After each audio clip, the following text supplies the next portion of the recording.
ఉత్తరాఖండ్ హిమాచల్ ప్రదేశ్ లో వరదలు భీభత్సం సృష్టిస్తున్నాయి. నిన్న రాత్రి ఉత్తరాఖండ్ లో కురిసిన కుండపోత వర్షానికి కొండ చర్యలు విరిగిపడి 12 మంది చనిపోగా 6 గాయపడ్డారు. చనిపోయిన వారిలో 3 ఒకే ఫ్యామిలీకి చెందిన వారుగా అధికారులు గుర్తించారు. రాష్ట్ర వ్యాప్తంగా నదులు ఉప్పొంగి ప్రవహిస్తుండటంతో చాలా గ్రామాలు నీట మునిగాయి. పలు చోట్ల ఇళ్లు దెబ్బతినడంతో వందలాది మంది నిరాశ్రయులయ్యారు. హరిద్వార్, తెహ్రీ, చమోలీ ప్రాంతాల్లో భారీగా ఆస్తి నష్టం సంభవించింది. హరిద్వార్ జిల్లాలో 6, తెహ్రీలో 3, డెహ్రాడూన్లో 2, చమోలీలో 1 ప్రాణాలు కోల్పోయారు. హిమాచల్ ప్రదేశ్ను భారీ వర్షాలు వణికిస్తున్నాయి. వరదలకు నిన్న 4 చనిపోగా దాదాపు 50 మంది గల్లంతయ్యారు. వరదల ధాటికి చాలా ఇళ్లు ధ్వంసమయ్యాయి. పలుచోట్ల కొండచర్యలు విరిగిపడడంతో ట్రాఫిక్ స్తంభించిపోయింది. బ్రిడ్జిలు కొట్టుకుపోయి పలు గ్రామాలకు రాకపోకలు నిలిచిపోయాయి. రాంపూర్ ఏరియాలో వరదలకు 2 చనిపోగా 30 మంది అదృశ్యమయ్యారు. पुरानी बात पे लेवी डैम फटा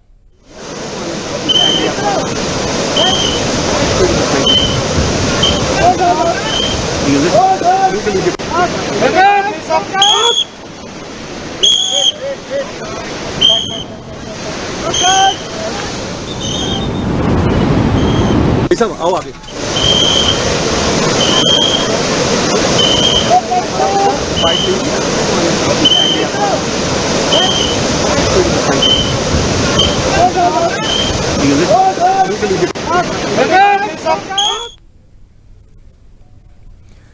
ఉత్తరాఖండ్, హిమాచల్లో వరదల భీభత్సం కొనసాగుతోంది. తాజా అప్డేట్స్ అందించేందుకు మా ప్రతినిధి గోపి సిద్ధంగా ఉన్నారు. గోపి, ప్రస్తుతం అక్కడ ఎటువంటి సహాయక చర్యలు కొనసాగుతూ ఉన్నాయి?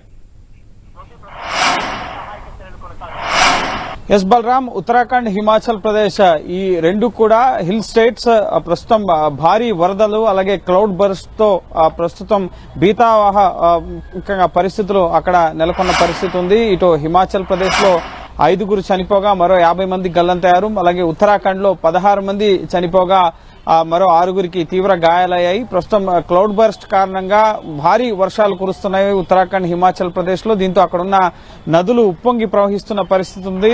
అందులో భాగంగానే ముఖ్యంగా హిమాచల్ ప్రదేశ్ లో రాంపూర్ జిల్లాలో ముఖ్యంగా ఈ నదీ పరివాహక ప్రాంతాల్లో నివసిస్తున్న 20-25 మంది ఈ నివాసాలు, ఇళ్లు అనేవి ఈ వరదలో కొట్టుకుపోయిన పరిస్థితి. అందులో భాగంగానే హిమాచల్ ప్రదేశ్ లో ఈ రాంపూర్ జిల్లాలో జరిగిన వరదల్లో 5 చనిపోయారు, అలాగే 50 మంది గల్లంతయ్యారు. ప్రస్తుతం ఘటనా స్థలికి హిమాచల్ ముఖ్యమంత్రి సుఖ్వీందర్ సింగ్ సుఖ్ ప్రస్తుతం ఈ రోజు వెళ్తున్నారు. ప్రస్తుతం అక్కడ ఎస్డీఆర్ఎఫ్, ఎన్డీఆర్ఎఫ్ సహాయక కార్యక్రమాలు ముమ్మరంగా కొనసాగుతున్నాయి.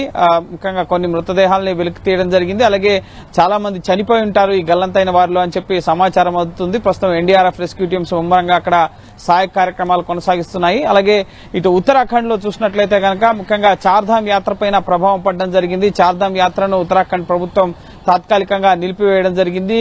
కేదార్నాథ్ హైవే ప్రస్తుతం ముఖ్యంగా లోయ మార్గం ఏదైతే ఉందో అది పూర్తిగా సంబంధాలు తెగిపోయిన పరిస్థితి. చాలా మంది యాత్రికులు చిక్కుకుపోవడంతో ఇటు వాయుసేన వారందరినీ కూడా సురక్షిత ప్రాంతాలకి తరలించడం జరిగింది. ఇటు ఉత్తరాఖండ్ లో ప్రధానంగా సోన్ప్రయాగ్ అలాగే గౌరీకుండ్ మధ్య ఉన్న మార్గం పూర్తిగా తెగిపోవడం జరిగింది. దీంతో ముఖ్యంగా ఈ చార్ధామ్ యాత్ర పైన ప్రభావం పడడం జరిగింది. టెక్రా మార్గంలో భింబాలి సమీపంలో కొండ చర్యలు విరిగిపడడంతో పూర్తిగా ఈ కేదార్నాథ్ లోయ మార్గం అనేది తెగిపోవడం జరిగింది. 425 మంది యాత్రికులను ప్రస్తుతం వాయుసేన ఇటు సురక్షితంగా చినూక్ అలాగే MI-17 హెలికాప్టర్లో సురక్షిత ప్రాంతాలకు తరలించడం జరిగింది. అలాగే గౌరీకుండ్, గెడాపడావ్, అలాగే లించోలి, బడి లించోలి, అలాగే బింబాలి వద్ద పూర్తిగా మార్గాలనేవి దెబ్బతిన్న పరిస్థితి ఉంది. ప్రస్తుతం ఇంకా అక్కడ కూడా ఎస్డీఆర్ఎఫ్ సహాయక కార్యక్రమాలు కొనసాగుతున్నాయి. అలాగే సోన్ప్రయాగ్, బింబాలి మధ్య ముఖ్యంగా చిక్కుకుపోయిన 11 మంది యాత్రికుల్ని ప్రస్తుతం ప్రత్యామ్నాయ మార్గంలో సురక్షిత ప్రాంతాలకు తరలించడం జరిగింది. ప్రస్తుతం యాత్రికుల శ్రేయస్సు దృష్ట్యా, వారి క్షేమం దృష్ట్యా ప్రస్తుతం చార్ధామ్ యాత్రలను నిలిపివేస్తున్నట్లుగా ఉత్తరాఖండ్ ముఖ్యమంత్రి కార్యాలయం ప్రకటించడం జరిగింది. సో ముఖ్యంగా హరిద్వార్ అలాగే రూర్కీ కొన్ని ప్రాంతాల్లో, గఢ్వాల్ ఇటువంటి ప్రాంతాల్లో జరిగిన ముఖ్యంగా ఘటనలలో షార్ట్ సర్క్యూట్లు కానీ, వరదలు కానీ, ఇళ్లు కూలిన ఘటనలో కానీ మొత్తం 16 మంది ఉత్తరాఖండ్ లో చనిపోయిన పరిస్థితి ఉంది. సో ఓవరాల్ గా ఈ 2 రాష్ట్రాల్లో కూడా ప్రస్తుతం భారీ వరదలతో ప్రజలు ఇబ్బందులు పడుతున్న పరిస్థితి. ముఖ్యంగా హిమాచల్ ప్రదేశ్ లో చూసుకున్నట్లయితే కనుక కులీలోలి, సైంజా, అలాగే ఇటు మలానా, అలాగే మండి జిల్లాలో పాతర్, అలాగే సిమ్లా జిల్లాలో ఇటు రాంపూర్, అలాగే ముఖ్యంగా మరికొన్ని ప్రాంతాల్లో సిమ్లా జిల్లాలో సమేజ్ గ్రామంలో 33 మంది గల్లంతైన పరిస్థితి ఉంది. సో ప్రస్తుతం ఇక్కడ కూడా కొండ చర్యలు విరిగిపడిన నేపథ్యంలో ఇటు మనాలి చండీగఢ్ అలాగే మనాలి లేహ్ ఈ జాతీయ రహదారులు పూర్తిగా మూతపడ్డ పరిస్థితి. సో ప్రస్తుతం అయితే కేంద్ర హోంమంత్రి అమిత్ షా ఇటు హిమాచల్ ముఖ్యమంత్రితోనూ అలాగే ఉత్తరాఖండ్ ముఖ్యమంత్రితో కూడా ఫోన్ లో మాట్లాడడం జరిగింది. అక్కడ ఉన్న పరిస్థితుల్ని తెలుసుకుని కేంద్రం నుంచి కావాల్సిన సహాయ సహకారాలు అందిస్తామని చెప్పి కూడా కేంద్రం నుంచి అష్యూరెన్స్ ఇవ్వడం జరిగింది. సో భారీ వర్షాలు వరదలతో ఇటు ఉత్తరాదిలో ఇటు హిమాచల్ ప్రదేశ్ అలాగే ఉత్తరాఖండ్ తల్లడిల్లుతున్న పరిస్థితి ఉంది. అటు కేరళలో వైనాడ్లో బీభత్సం చూసాం. సో భారీ వరదలు వర్షాలు విపత్తులతో అయితే ప్రస్తుతం ముఖ్యంగా ఈ కొండ ప్రాంతాలు ఎత్తైన ప్రాంతాల్లో ప్రజలైతే తీవ్ర ఇబ్బందులు పడుతున్నారు. ప్రస్తుతం సహాయక కార్యక్రమాలు అనేవి ఇటు ఉత్తరాఖండ్ హిమాచల్ ప్రదేశ్ లోను ఇటు కేరళ వైనాడులో కూడా కొనసాగుతున్నాయి. గోపి, అంటే నదీ పరివాహక ప్రాంతాలకు సంబంధించి ఆయా గ్రామాల ప్రజలకు ఎటువంటి హెచ్చరికలు జారీ చేస్తూ ఉన్నారు స్థానిక అధికారులు? మరోవైపు బాధితులకు ఎటువంటి పునరావాస ఏర్పాట్లు చేశారు?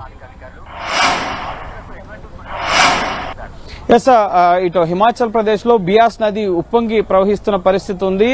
పండో డ్యాం నుంచి భారీగా వరద నీటిని కిందికి విడుదల చేస్తున్న పరిస్థితి. అయితే ఈ నదీ పరివాహక ప్రాంతాల్లో ఎవరైతే నివాసం ఉంటున్నారో సో వారందరినీ కూడా సురక్షిత ప్రాంతాలకు వెళ్లాలని చెప్పి ఇప్పటికే హిమాచల్ ప్రదేశ్ మండీ జిల్లాలో ఎక్కువగా దీని ప్రభావం అనేది కనిపిస్తూ ఉంటుంది. సో అక్కడున్న ప్రజానికాన్ని సురక్షిత ప్రాంతాలకు తరలిస్తున్న పరిస్థితి ఉంది. అలాగే ఈ రాంపూర్ ఘటన నేపథ్యంలో ముఖ్యమంత్రి మరి కాసేపట్లో ఈ ఘటనా స్థలాన్ని సందర్శించబోతున్నారు. ఎస్డీఆర్ఎఫ్ ఎన్డీఆర్ఎఫ్ ముఖ్యంగా కొండ ప్రాంతాల్లో వీరంతా నివాసం ఉంటారు కాబట్టి నిలువుగా 1 కిలోమీటర్ మేర ముఖ్యంగా ఎన్డీఆర్ఎఫ్ ఒక మార్గాన్ని ఏర్పాటు చేసి అక్కడ వరద ప్రభావిత ప్రాంతాల్లో ఎవరైతే నివసిస్తున్నారో వారందరినీ కూడా సురక్షిత ప్రాంతాలకు తరలించేందుకు ఏర్పాట్లు చేస్తున్నారు. ఒక రోప్ సాయంతో నది మధ్యలో రోప్ సాయంతో ఎవరైతే నదిలో చిక్కుకుపోయారో వారందరినీ కూడా సురక్షిత ప్రాంతాలకి చేర్చడం జరిగింది. అయితే 20 నుంచి 25 ఇళ్లు పూర్తిగా కొట్టుకుపోయిన పరిస్థితి ఉంది కాబట్టి సో 25 కిలోమీటర్ల మేర ఈ ముఖ్యంగా వరద ప్రభావం అనేది ఉంది అని చెప్పి ఎన్డీఆర్ఎఫ్ అధికారులు చెప్తున్నారు. సో ఈ నదీ పరివాహక ప్రాంతాల్లో ఈ గల్లంతైన వారి కోసం గాలింపు చర్యలు కూడా ముమ్మరంగా సాగుతున్న పరిస్థితి ఉంది.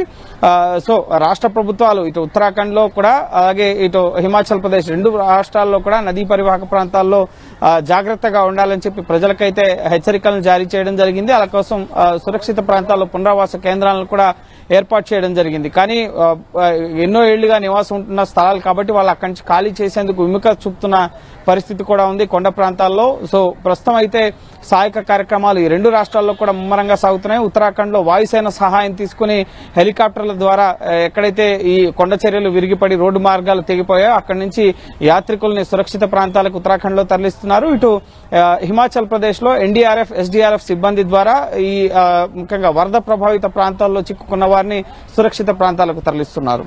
Thank you Gopi.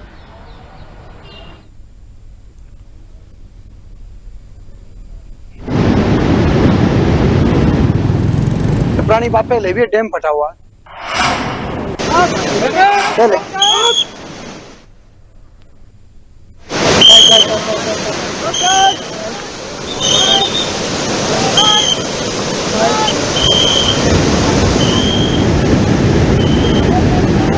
पुरानी बात पहले भी डैम फटा हुआ